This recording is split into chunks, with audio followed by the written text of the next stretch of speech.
men use the image of female perfection to motivate themselves.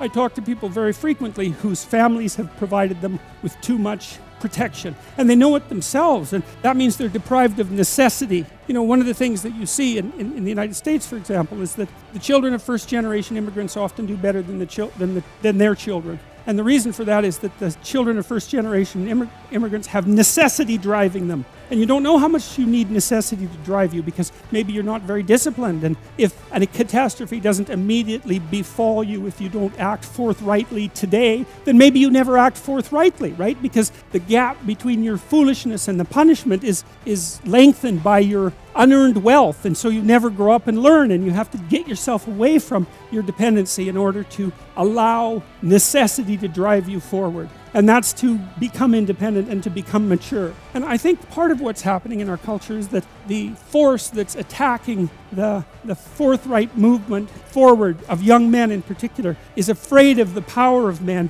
because it's confused about the distinction between power and authority and competence.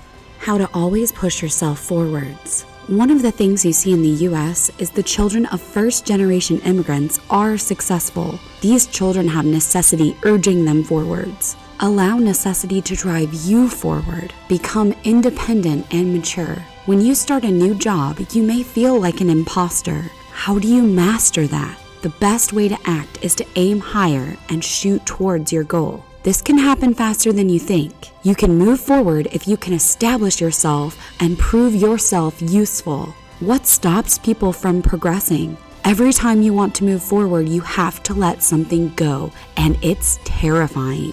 Stop doing the things you know are wrong that you could stop doing. Anything not in your best interest, stop. Maybe it's too much of a sacrifice, or you don't have enough discipline. Maybe those things are little. Great. Stop doing them. Then your vision will clear.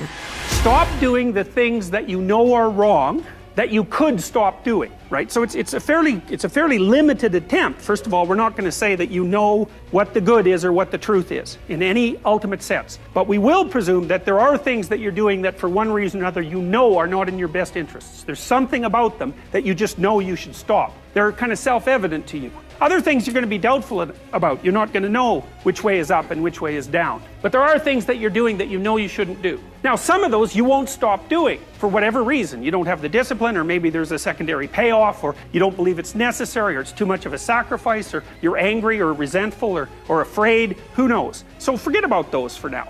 But there's another subset that you could stop doing. It might be a little thing. Well, that's fine. Stop doing it and see what happens. And what will happen is your vision will clear a little bit. And then something else will pop up in your field of apprehension that you will also know you should stop doing, and that you could stop doing, because you strengthened yourself a bit by stopping doing the particular stupid thing that you were doing before. That just puts you together a little bit more.